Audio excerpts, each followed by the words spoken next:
कारखाने से बहुत देर से छुट्टी हुई थी और मरियम अपने घर जा रही थी। रात की तारीकी और सन्नाटा दिल चीर देने वाला था। खाली सड़क पर अचानक ही 3 आवारा लड़के मरियम का पीछा करने लगे। वह घबरा गई थी। वह तीनों लड़के उसकी तरफ चलते आ रहे थे।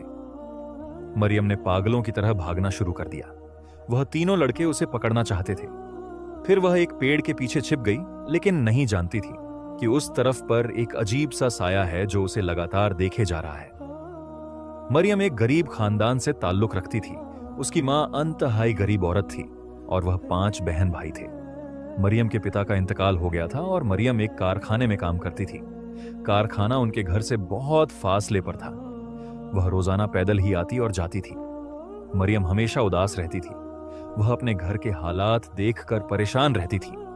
वह एक छोटे से किराए के घर में अपने बहन भाइयों और अपनी मां के साथ रहती थी। उसका मकान मालिक अंतहाई बदमिजाज आदमी था। वह हर दूसरे दिन उनके दरवाजे पर खड़ा होता था। वह मरियम पर बुरी नजर रखता था।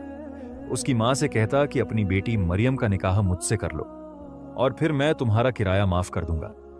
लेकिन मरियम की मां को यह बात गवारा न थी, क्योंकि वह मालिक मकान बहुत बड़ी उम्र का एक बूढ़ा इंसान था, जबकि मरियम अभी सिर्फ 18 साल की थी। जब वह कारखाने से वापस आ रही होती तो सड़क पर कुछ आवारा लड़के उसे देखते थे, लेकिन मरियम हमेशा दिन की रोशनी में तेज तेज कदमों से चलते हुए घर पहुंच जाती थी।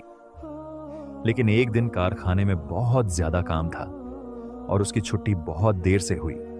सारी ही लड़कियां अपने वक्त पर घर चली गई थीं, लेकिन मरियम को पैदल ही घर जाना था। रात के 9 बज गए थे और सड़क बिल्कुल सुनसान थी। इस सड़क से गुजरते हुए मरियम कभी बहुत घबरा रही थी, क्योंकि सड़क पर खड़े हुए वही 3-4 आवारा लड़के उसे देखकर हंस रहे थे।